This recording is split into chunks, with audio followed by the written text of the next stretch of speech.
Hello, everyone. I'm Dr. David Ajibade with the Brain and Body Foundation. Welcome to Your Health in Your Hands. Now, as you probably already know, September is the World Sickle Cell Disease Month. Now, there was World Sickle Cell Disease Day, that's June 19th. This whole month of September is World Sickle Cell Month. So we're going to be showing a lot of information and sharing a lot of information. Today we have, really very privileged to have Dr. Ebony Lance. She is a neurologist and a developmental pediatrician working with the Kennedy Krieger Institute, which is, as you know, associated with the Johns Hopkins University based in Baltimore. She is a neurologist and also works with kids with sickle cell disease. And she's going to explain a lot about that. But she's from the prestigious Johns Hopkins University, so she has pretty much seen it all and probably done it all, maybe not. But we're just so privileged to have her on to help explain to us what she does, what she sees, and what can be beneficial for those of us who are not only parents, but also healthcare professionals who are working with these kids. Nigeria, of course, being #1 in the world when it comes to cases of sickle cell disease. So I think it's really, really important that we listen, and this is really good information. So Dr. Lance, thank you so much for the call, for joining us today. Yes, thank you so much for the invitation. So as you were saying, yes, a lot of children with sickle cell disease are at risk for stroke. And there are different types of stroke that we are on the lookout for in these patients. So I think a lot of people know what stroke is, but just in case, when we're using the word stroke, we're talking about pathways that have somehow disrupted the blood flow or the oxygen trying to get to the brain. And so there are different ways that can happen. There are types of stroke that can be associated with bleeding. Those are hemorrhagic strokes. And then there are types of strokes that are associated with disruption of that blood flow, and that's ischemic strokes. And children with sickle cell disease are more commonly have the ischemic strokes, so that disruption of the blood flow to the brain. And the ischemic strokes can look just like stroke in adults. You can have these big symptoms of stroke where you have trouble speaking or your speech isn't clear. You have weakness on one side of the body or one part of your face can droop. And so those are the really big strokes. Typically, those are associated with the big blood vessels of the brain. And we used to see those a lot more commonly, but we've started being able to use different things to detect who is at risk for these larger strokes in the children with sickle cell disease in particular. Now, the most common type of stroke in sickle cell disease is called a silent cerebral infarct. And that's a lot more subtle than these larger strokes that we're talking about.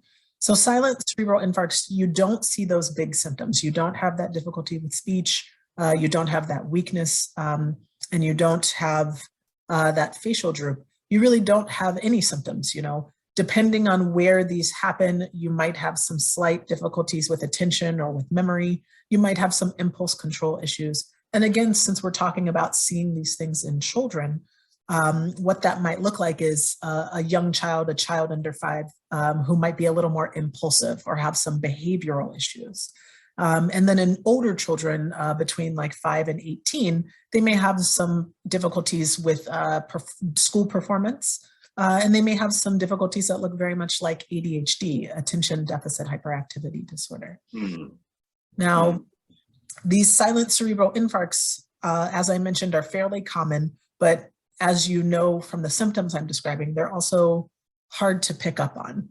So from what we know, they're happening in 25% of young children, so children 5 years or younger, with SS or S beta null type sickle cell disease. And then for adults, they are happening in over 50% of adults over the age of 30 with sickle cell disease, SS or S beta null thalassemia types. Wait a minute. You're saying that over 50% of the strokes that happen are like that, or are you saying over 50% of people who have this sickle cell disease have strokes? Over 50% of adults above the age of 30 with SS type or S beta null type thalassemia type sickle cell disease have silent cerebral infarcts that we know of. That is bizarre. Yes, it's a very large number. And again, the symptoms are subtle. So these numbers might be even higher, and we don't know if it's higher or not. But it's these silent cerebral infarcts or these silent strokes that are really the concern, because we don't have a great way to predict who's at risk for them. We have some ways that we treat them, but the treatment is transfusion, and transfusion has a lot of risks and side effects. And we're not sure if it's, the ideal treatment for everyone. And once you have one of these silent cerebral infarcts or these silent strokes, once you have one, that puts you at increased risk for having more of them or for having those larger ischemic strokes that we talked about. So it increases your risk for more injury. So what got us involved in sickle cell disease, like you and I have spoken about, is that it was a more what do you call that? The full strokes, the major cerebral infarcts that cause total paralysis in many cases. We were seeing them in kids below the age of 10 having multiple strokes, being wheeled in on their wheelchairs. And that was when I was like, what in the world? I couldn't believe it. So that's why we started looking into it, aside doing what we're doing. And that's what brought us to this point. But then when I studied it, the statistics were about 10% would have a stroke, usually between the ages of 2 and 16. But 10% of kids or individuals with sickle cell disease would have a stroke, and usually it was between the age of 2 and 16. Now, what you're telling me is like, that blows that out of the water, though. Yes, and again, the strokes that you're talking about are those larger strokes, That people can see, right? those larger cerebral blood vessels. And so those numbers, thankfully, are closer to 10% or even lower potentially. I don't know the exact numbers on those. Okay. But what is considered the most common neurological complication now in sickle cell disease are these silent cerebral infarcts that again are not completely silent. You can have difficulties involving the parts of the brain that these lesions are occurring in. So if a kid is showing signs of distractedness, not focusing in class, not concentrating, something that maybe it has happened recently, parents and caregivers should start thinking that probably this could have been a silent stroke. That's correct. If you see a change in the child's academic performance, if the teacher is reporting behavioral concerns, that particularly if they weren't there previously, or if the child themselves starts to report difficulties with attention, with memory, with completing tasks, it's something that you want to bring to the attention of their doctor. And they really may have had a silent cerebral infarct, and they probably should have some sort of imaging to confirm that. Okay, so we're going to get into what can possibly be done for these kids.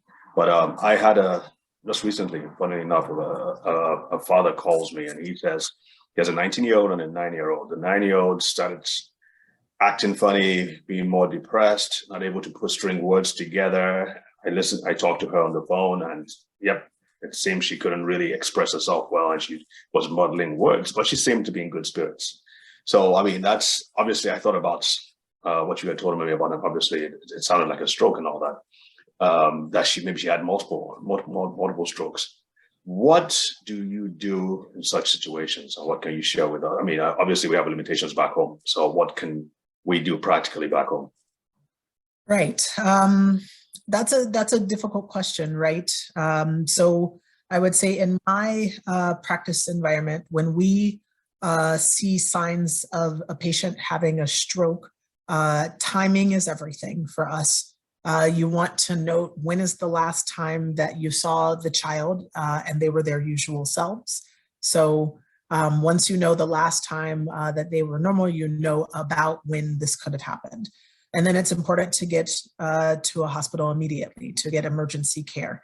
And you want to go to the closest place possible, but you may have to, inform them, my child has sickle cell disease. I'm worried that they've had a stroke, so that they understand the urgency of what's happening. From there are a lot of things that become important in terms of managing stroke. I myself am not a stroke neurologist. I want to say that. And so there are a lot of intricacies to that treatment. And then there are also, again, limitations depending on your location as well. The most important things are usually blood pressure control. And then hydration is also a factor. So you want to be sure that you're monitoring vital signs, making sure that the blood pressure is high enough that blood is still getting to the various parts of the brain that need to be there, but that it's not too high. And essentially, after you get out of that acute stroke period is when you might want to see somebody like me, where I'm more on the rehabilitation side. So after there's been a stroke, after there's been brain injury, you really want a thorough neurological assessment so that you can figure out what function has been compromised. So whether that's use of a wheelchair, like you mentioned, because the legs may not be strong anymore, or difficulties with arms, difficulties with speech, as I think was mentioned in the case that you talked about. You want to make sure that you see a provider that can diagnose those things and get you appropriate therapy services, whether that's physical therapy, occupational therapy, or speech therapy, but someone who can help you work on regaining those skills. In children, that's particularly important.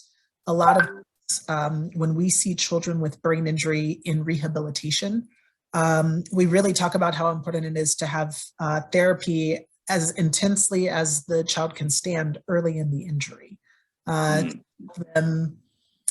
To help them work on regaining those skills as much as possible that they've lost after the brain injury. There are periods of time in childhood where your brain can recover more easily from injury, and we try to take advantage of those periods in children and kind of retrain the brain, help it develop new pathways, and figure out different ways to do things to work around the injured brain tissue. So like occupational therapy, speech therapy, things like that. Yes, okay. Absolutely. And then it also becomes important to, again, see a stroke doctor so that if there are other preventative therapies that you need to be on, like things like aspirin or other medications, they are the ones who would decide that. So following up with a doctor who knows about stroke and knows about sickle cell disease would be particularly important to determine what might be the next therapy for you. Again, whether that's something to more neurological to prevent strokes that we use in general, or if there's a sickle cell disease specific therapy that you should be on or can be on, that's something you'd want to know about too. Well, one of the most depressing things about strokes and sickle cell disease is that once the stroke occurs, the disease doesn't let off and say, well, she's down and out. Let's give her a few months. Let's lay off for a while. And people, so many times the caregivers are so focused on the stroke that they forget about the sickle cell, the primary disease itself, and it strikes again and again and again and again and again, unfortunately. So it's very important that while parents are focusing on helping the child recover from the stroke, they also remember to keep on doing the basics, ensuring that the kids are hydrated, taking the supplements, doing the things that are needed to keep them from having the crises and at least to keep that thing under control and management. How about seizures? Do we see this with seizures with sickle cell disease as well? We do see patients with sickle cell disease who have seizures as well. That's another common neurological complication that we see in these patients. Now, how common? Say that again. Like how common? Like, do you have it percentage-wise or anything like that? I don't know percentages off the top of my head. It's not as common as stroke. Okay. I know that, but it does happen. It can be a symptom associated with stroke. A lot of patients with stroke with and without sickle cell disease actually present with seizures, right? Because when your brain is injured or damaged, a seizure can be the first thing that you see as a sign that something's wrong. Right. And then there are obviously patients with sickle cell disease who also happen to have seizures in addition. And so It may not always be related to a stroke or related to sickle cell disease itself. It can also just happen in general. I was just wondering whether it followed a similar pattern where you have the glaring stroke and then you have the silent strokes, whether there was also in that same way the glaring convulsion or seizure, and then of course the silent seizure, but maybe that's not as clear. It's not as clear in sickle cell disease. I will say that there are a lot of different types of seizures, some of which are subtle, difficult to pick up on. So I wouldn't call them silent, but they are subtle seizures. And so again, if your child is zoning out, that could be a seizure, for example, where they're staring off into space and people think they're just not paying attention, but in fact, they're having a type of seizure that's more commonly known as a staring spell. And you really want to make sure that you can get their attention if this is happening, and see if you can get their attention. Because usually if you're just daydreaming, somebody kind of waving their hand in front of your face or snapping their fingers or calling your name, usually that'll be enough for you to be like, oh, something's happening. But if you're having a staring spell, that doesn't always work. If you're having a seizure, that's a staring spell, that doesn't always work. So. Wow. And you said below the age of 5 is when these going back to strokes now. These are most.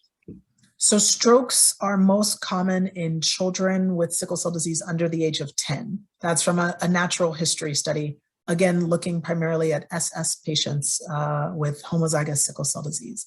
So children 10 years of age. There are also increased periods of stroke in your 20s and in your 40s from that same study, but the highest risk does appear to be in children under 10. And if you break down the data, even more specifically, it looks like it's in children between 2 to 5 years of age. Okay.